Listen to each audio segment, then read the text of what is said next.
বন্ধুরা, তোমরা নিশ্চয়ই জানো যে পশুদের মধ্যে শিয়ালকে সবচেয়ে চালাক মনে করা হয়, আর ছাগলকে বলা হয় সবচেয়ে বোকা। আজ আমরা এই দুজনের গল্প শুনব। একদিন এক শিয়াল একটি কুয়ার মধ্যে পড়ে গেল। অনেক চেষ্টা করেও সে সেই কুয়া থেকে উঠে আসতে পারল না। এদিকে একটি ছাগলের ওই সময় খুব পিপাসা পেল। ছাগলটি ঘুরতে ঘুরতে কুয়ার পাশে এসে হাজির হল। কুয়ার মধ্যে শিয়ালকে দেখে সে জানতে চাইল যে কুয়ার খাওয়ার মতো পানি আছে কিনা। শিয়াল তখন নিজের দুর্বস্থা চেপে গিয়ে এক গাল হাসিতে মুখ ভরিয়ে নানাভাবে সেই কূপের পানির প্রশংসা করল। বলল, এই কুয়োর পানি এত সুমিষ্ট যে আশেপাশের কোথাও এমন পানি পাবে না।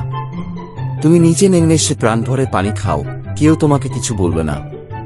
শিয়ালের মিষ্টি কথায় দেরি না করে ছাগল কুয়ার ভেতর লাফিয়ে পড়ল। পেট পুরে পানি খাওয়ার পর শিয়ালকে ধন্যবাদ দিল। এ সময় শিয়াল তাকে জানাল, ভয়ানক অবস্থায় তারা আটকা পড়েছে। এই ঝামেলা থেকে মুক্ত হওয়ার জন্য ছাগলের কাছে সে একটা প্রস্তাব রাখল। বলল, তুমি যদি তোমার সামনের পা দুটো তুলে কুয়ার দেয়ালে ভর দিয়ে খাড়া হয়ে দাঁড়াও আর তোমার মাথাটা নিচু করে রাখো, আমি তাহলে তোমার পিঠের ওপর দিয়ে দৌড়ে কুয়ার বাইরে চলে যাব। আমি একবার বের হতে পারলে তোমাকেও তখন উদ্ধার পেতে সাহায্য করতে পারব। ছাগল কোনো ভাবনা চিন্তা না করে সঙ্গে সঙ্গে শিয়ালের প্রস্তাব মতো দাঁড়িয়ে গেল। শিয়াল লাফ দিয়ে ছাগলের পিঠে চড়ল, তার শিং ধরে নিজেকে সোজা করল। তারপর নিরাপদে কুয়ার বাইরে এসেই একটুও দেরি না করে সেখান থেকে পালিয়ে যাওয়ার জন্য দৌড় দিল। ছাগল তখন শিয়ালকে শর্তভঙ্গের জন্য অভিযুক্ত করল।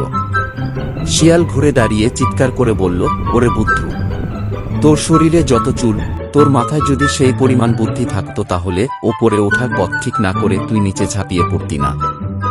যেই বিপদ থেকে রেহাই পাওয়ার কোনো উপায় তোর জানা নেই, সেই বিপদের দিকে নিজেই নিজেকে এইভাবে ঠেলে দিতিস না। গল্পের শিক্ষা, কোনো কাজ করার আগে দেখে শুনে করা উচিত, আর দুষ্টু লোকের মিষ্টি কথায় ভোলাও ঠিক না।